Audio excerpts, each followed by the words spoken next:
बड़ा काला जब्बा पहने मैं सर झुकाए बैठा था। अपने सर को यहाँ वहां धुन रहा था।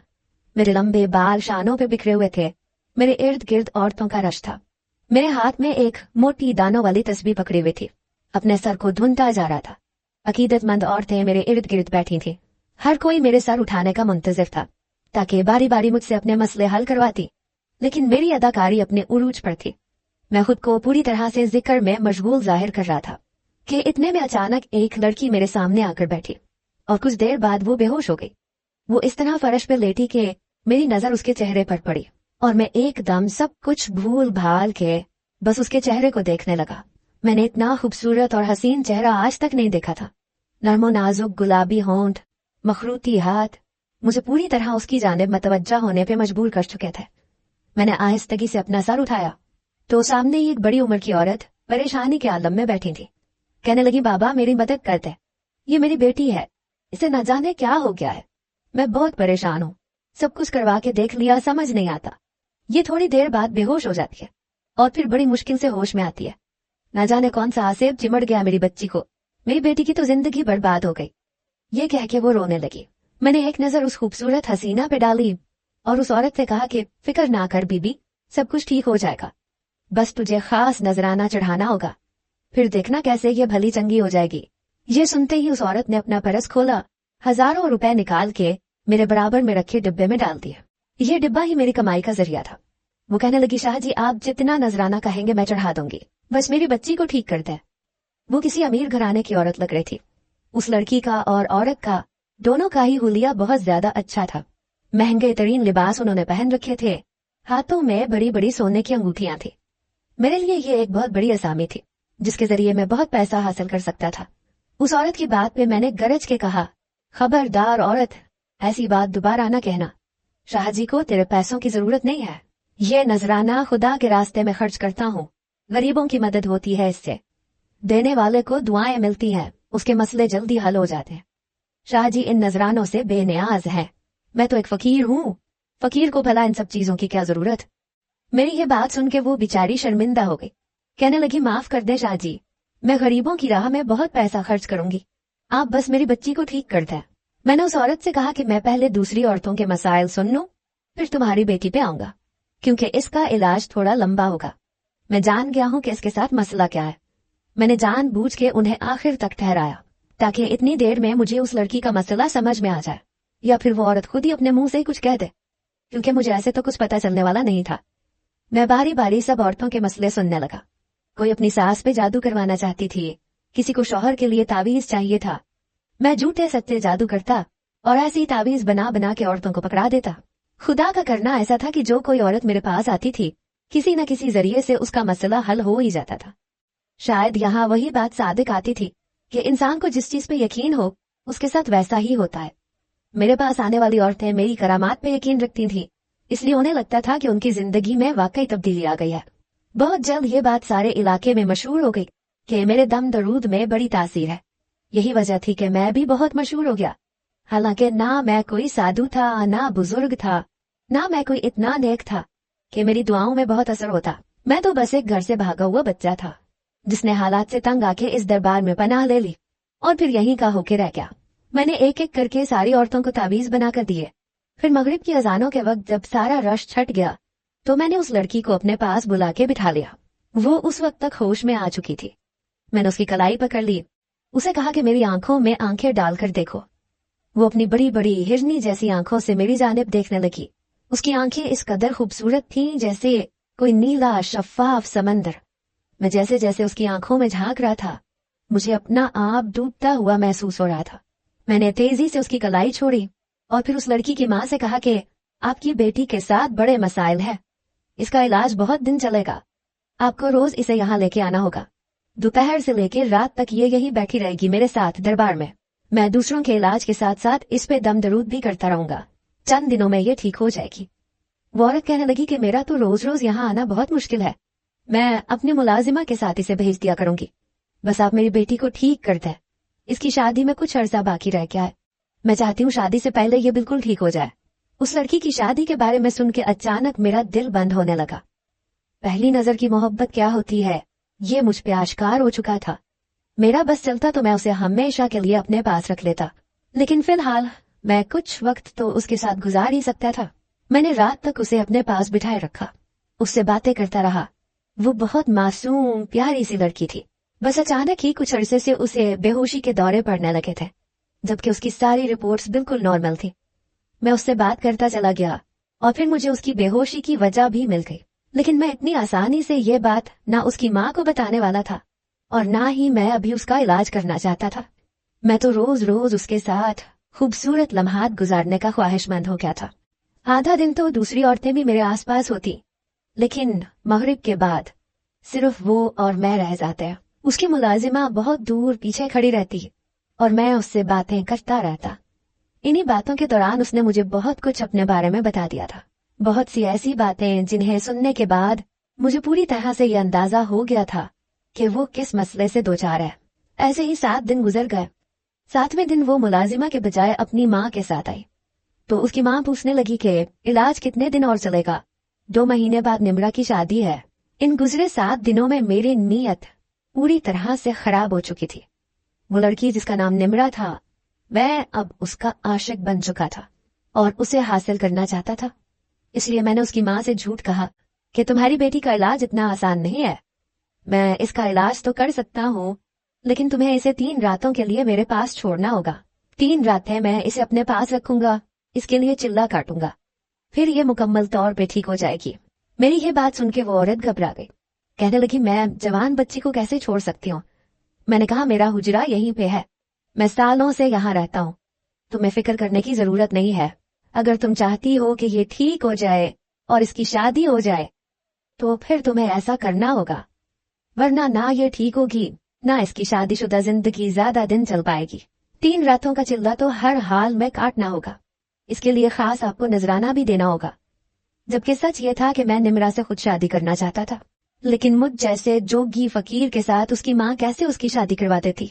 वो तो एक हाई क्लास फैमिली की लड़की थी, पढ़ी लिखी थी, फिर उसकी माँ मुझे क्यों उसके लिए मुंतखब करती। इसलिए मैंने उसे हासिल करने की यह तरकीब लड़ाई। 3 रातें उसे अपने पास रखने की बात की। इन 3 रातों में मैं अपने दिल की ख्वाहिश पूरी कर सकता था। मेरी ये बात सुन के वो औरत सोच में पड़ गई, फिर बेटी की हालत को देखते हुए राजी हो गई। ईशा के बाद वो औरत खुद चली गई और निम्रा मेरे पास बैठी रह गई। मैंने निम्रा का हाथ पकड़ा, उसे दरबार के पीछे बने अपने हुजरे में ले आया। दरबार के पीछे मैंने एक छोटा सा कमरा किराए पे ले रखा था, मैं वहीं रहता था। मेरे कमरे में आके निम्रा घबरा गई, कहने लगी शाहजी ये आप मुझे कहाँ लेके आया। मैंने मुस्कुरा के कहा ये मेरा कमरा है, चिल्ला हम यहीं काटेंगे। जैसा जैसा मैं कह रहा हूँ तुम्हें वैसा ही करना होगा। फिर मैंने निम्रा को हाथ पकड़ के चारपाई पे बिठाया, कमरे के दरवाजे की कुंडी चढ़ा दी। वो घबराई शक्ल से मेरी जानिब देखने लगी। मैंने चारों तरफ कमरे में मोमबत्तियां जलाई और कमरे की बत्ती बुझा दी। अब मुझे मध्यम रोशनी में निम्रा का चौधरी की तरह चमकता चेहरा दिखाई दे रहा था। वो मुझसे चंद कदमों के फासले पर थी।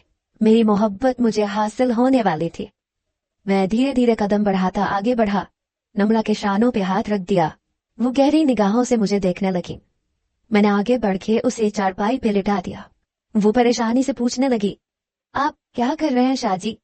उसकी आंखों में बहुत से सवाल थे। मैंने मुस्कुरा के कहा तुम्हारा इलाज कर रहा हूँ, इसके बाद तुम्हें कभी दौरे नहीं पड़ेंगे, तुम बिल्कुल ठीक हो जाओगी।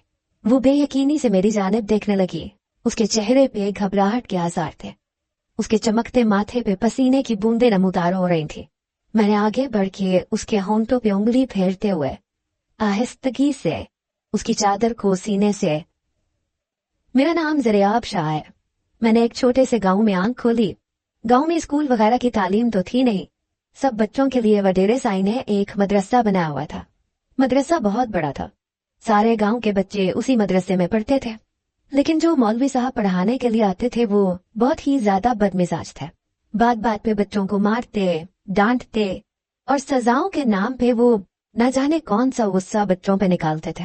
कई बार बच्चे मार खा के जख्मों से भर जाते। गांव के लोग मौलवी साहब की इतनी इज्जत करते थे कि कोई उनके इस गलत अमल पे उन्हें बिल्कुल भी कुछ नहीं कहता था। फिर मेरे वालिद ने मुझे हिफ्ज करने के लिए उधर ही मदरसे में बिठा दिया। मैं सुबह फजर की नमाज के बाद जाता और इशा तक मदरसे में रहता। इस दौरान मौलवी साहब मेरे साथ बहुत बुरा सलूक करते हैं। एक दिन मैंने वक्त पे सबक याद नहीं किया तो मौलवी साहब ने पहले मुझे मुर्गा बनाया, फिर जब उनका दिल नहीं भरा तो मेरे कपड़े उतार के मुझे डंडे से मारने लगे। मौलवी साहब की मार ने मुझे इतना बदजन कर दिया कि मैं मदरसे से घर भाग आया और अपने अब्बा से शिकायत की तो मेरे अब्बा ने उल्टा मुझे ही थप्पड़ मार दिया। कहने लगे तुझे सबक याद करना चाहिए था। मैं अब्बा को कहना चाहता था कि मेरी तबीयत ठीक नहीं है, मुझे बुखार था, सर दर्द था और इसी वजह से मैं वक्त पे सबक याद नहीं कर सका। लेकिन मेरे अब्बा ने मेरी एक ना सुनी, मुझे खींचते हुए दोबारा मदरसे में ले गए और मौलवी साहब के दोबारा से हवाले कर दिया। मौलवी साहब को तो जैसे मुझ पे मजीद तशद्दुद करने का लाइसेंस मिल गया। मौलवी साहब ने अगले दिन सब बच्चों के सामने मुझे उल्टा लिटा के मारना शुरू कर दिया। मेरे वजूद पर कमीज भी नहीं थी, मैं जख्मों से चूर चिल्ला रहा था और मौलवी साहब को तस्कीन मिल रही थी। वो कुछ ज़हनी मसाइल का शिकार इंसान मालूम होते थे जो शायद किसी नफ्सियाती दबाव का शिकार थे। इसी वजह से हम बच्चों के साथ ऐसे पेश आते थे। मैंने सुन रखा था कि मौलवी साहब की बीवी उन्हें छोड़ के चली गई है और बच्चे भी साथ ले गई है, तभी वो बच्चों के साथ इस तरह का सलूक करने लगे थे। कुछ बच्चे मुझ पे हंस रहे थे और कुछ आंखें बंद करके बैठे थे। उस दिन तो मैंने उस्ताद जी से मार खा ली, लेकिन उसी रात मैंने फैसला कर लिया कि अब मैं मजीद यहाँ नहीं रहूंगा। ईशा के बाद जब हमारी छुट्टी हुई तो मैं अपने घर जाने के बजाय गांव के बाहर जाने वाले कच्चे पक्के रास्तों पे दौड़ने लगा। न ही रास्तों का इल्म था, न दुनिया की कोई खबर थी। बस इतना मालूम था कि मैं अब मजीद मौलवी साहब का जुल्म बर्दाश्त नहीं कर सकता। मैं घर जाता तो अब्बा मुझे अगले दिन फिर मदरसे ले जाके छोड़ देते, इसीलिए मैं सीधा शहर जाने वाली गाड़ी में बैठ गया। पैसे भी मेरे पास नहीं थे। जब कंडक्टर पैसे मांगने आया तो मैं सीट के नीचे छुप गया। 12 साल का मैं एक दुबला पतला सा बच्चा था। रात के अंधेरे में कंडक्टर को मेरी मौजूदगी का इल्म ना हुआ और मैं ऐसे ही शहर पहुंच गया। लाहौर शहर इतना वसी है, वो अपने अंदर हर शख्स को समा सकता है। मैं जब लाहौर पहुंचा तो मुझे दाता दरबार की नगरी में जाने का मौका मिला। मेरे पास खाने को कुछ नहीं था, मैं लंगर खाने के लिए बैठ गया। रहने को ठिकाना नहीं था, इसीलिए रात को भी वहीं पे बैठा रहा। फिर 2-4 दिन मुझे ऐसे ही गुजर गए। मुझे उस दरबार में बड़ा सुकून महसूस होता था। सारा वक्त मैं अकेला खामोशी से बैठा रहता। जब लंगर बंटता तो खाना खा लेता। फिर धीरे धीरे मेरे बाल बढ़ते चले गए, मेरे कपड़े मैले होने लगे, मेरा हुलिया खराब हुआ तो लोगों ने मुझे फकीर का नाम दे दिया। कोई मुझे शाह साहब कहता, कोई दुआ करवाता और कोई कुछ और बोलता। यूं धीरे धीरे मैं मशहूर होने लगा। मेरी उम्र बढ़ती चली गई। मैं 20 साल का जवान लड़का हो गया। किसी ने कभी कपड़े ला दिए, किसी ने खाना ला दिया। बस इसी तरह मैंने अपनी जिंदगी के 8 साल गुजारे और मैं अब जरियाब शाह से सीधा शाह साहब बन गया। हर कोई शाह साहब कह के मुझसे दुआ करवाया करता और फिर मुझे इस काम के पैसे मिलने लगे। कोई चंदे के नाम पे पैसे देता, कोई नजराने के नाम पे। धीरे धीरे मुझे ये समझ में आ गया कि इस काम में पैसा बड़ा है। बस फिर क्या था, मैंने खुद ही सीधी सादी औरतों को बेवकूफ बनाना शुरू कर दिया। मैं किसी के सर पे हाथ रख देता, दुआ कर देता, किसी को छोटे से कागज पे उल्टी सीधी लकीरें मार गए तावीज के नाम पे पकड़ा देता। मेरे नाम के डंके पिटने लगे। जो कोई दरबार पे आता वो शाह जी के पास जरूर आता और वो शाह जी मैं था, गांव से भागा हुआ बच्चा।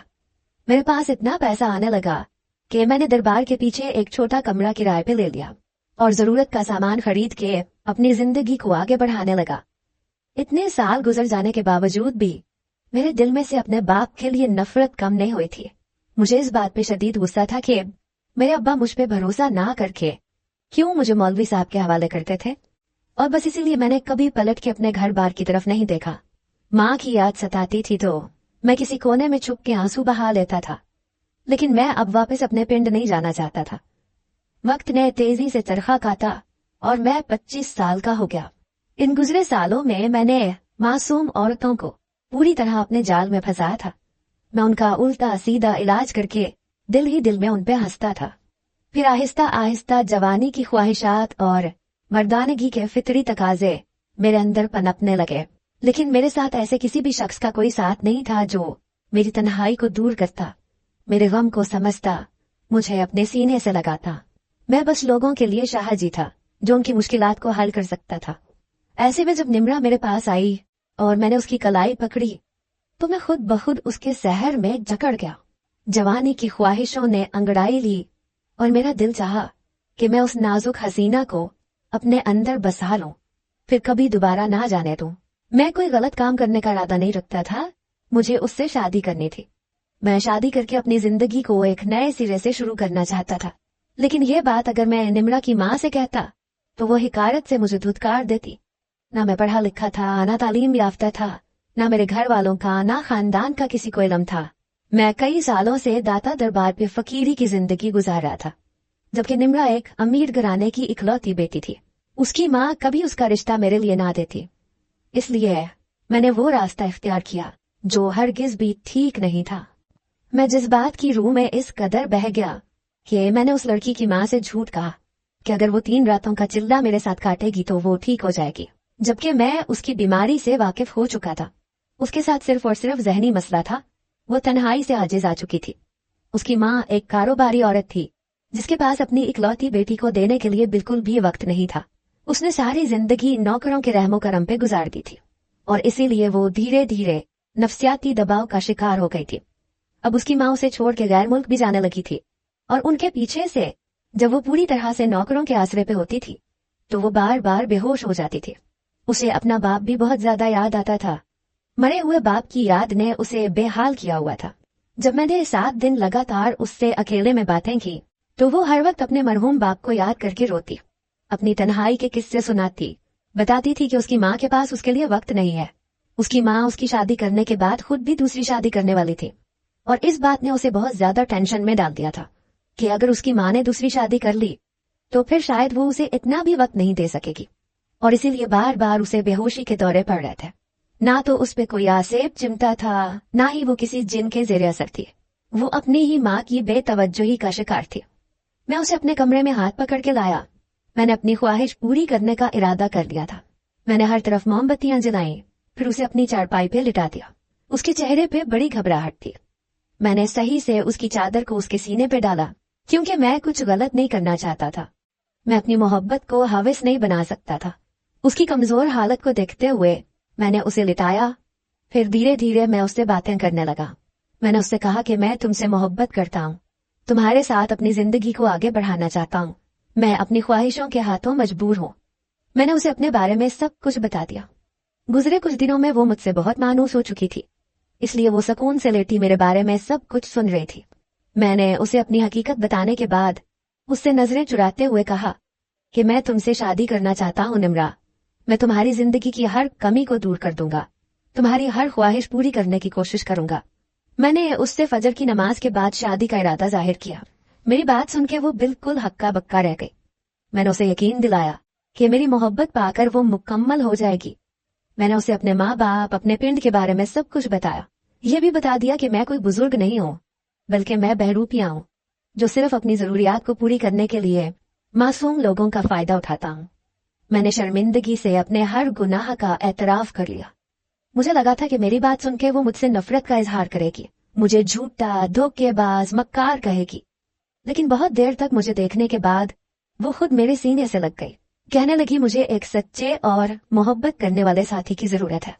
मैं जिस सोसाइटी में रहती हूँ वहाँ हर कोई मुझे मेरी दौलत से परखता है। मेरी माँ ने मेरा रिश्ता जहाँ तय किया है वो बहुत लालची लोग हैं। वो लड़का मुझसे नहीं, मेरी दौलत से शादी करना चाहता है और मुझे ऐसे शख्स को अपनी जिंदगी में कोई जगह नहीं देनी। वो मुझसे शादी के लिए राजी हो गई। फिर फजर की अजान के बाद हमने दाता दरबार पर ही एक बुजुर्ग के हाथों पे निकाह कर लिया। 2 दिन वो मेरे साथ मेरी बीवी की हैसियत से रही। तीसरे दिन उसकी माँ को उसका ख्याल आया, वो उसे लेने के लिए आई तो मैंने अपनी और उसकी शादी के बारे में उसकी माँ को बता दिया। उसकी माँ ने मेरा गिरेबान पकड़ लिया, मुझे बुरा भला कहने लगी, लेकिन निम्रा दरमियान में आ गई। अब उसे बेहोशी के दौरे भी पड़ने बंद हो गए थे क्योंकि उसकी जहनी अजियत खत्म हो गई थी। उसने खुद इस शादी को कबूल किया था। निम्रा ने अपनी माँ को पीछे हटाया, कहने लगी, मैंने जरियाब से अपनी पसंद से शादी की है। आप चाहे तो हम दोनों को कबूल कर लें, चाहे तो मुझे भी इसी दरबार पे छोड़ के चली जाए। निम्रा अपनी माँ की इकलौती बेटी थी। वो लाख इनकार करती लेकिन आखिर में वो उससे कहीं ना कहीं मोहब्बत करती थी। उसकी खातिर उन्होंने मुझे कबूल किया और मुझे अपने साथ बंगले पे ले गई। उन्होंने मुझे एक छोटा सा कारोबार शुरू करवा के दिया। मैंने उसी में मेहनत करके उसे तरक्की देनी शुरू कर दी। मैं पढ़ा लिखा नहीं था लेकिन बहुत मेहनती था। बचपन की मार ने मुझे बागी बना दिया था, मेरी जिंदगी बर्बाद कर दी थी, वरना मैं एक बहुत लायक और ज़हीन बच्चा था। चंद ही दिनों में मैंने अपनी मेहनत से कारोबार को उरूज देना शुरू कर दिया। निम्रा को पाकर मैं बहुत खुश था। उसका हाल भी ऐसा ही था। अपनी बेटी को सेहतमंद देख के निम्रा की माँ ने भी मुझे पूरी तरह से कबूल कर लिया था और फिर उन्होंने भी दूसरी शादी कर ली।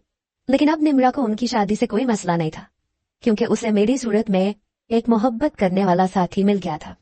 2 साल बाद हमारे घर बेटे की पैदाइश हुई तो मैं अपनी बीवी और बेटे को लेके अपने पिंड गया। मेरे माँ बाप बूढ़े हो चुके थे।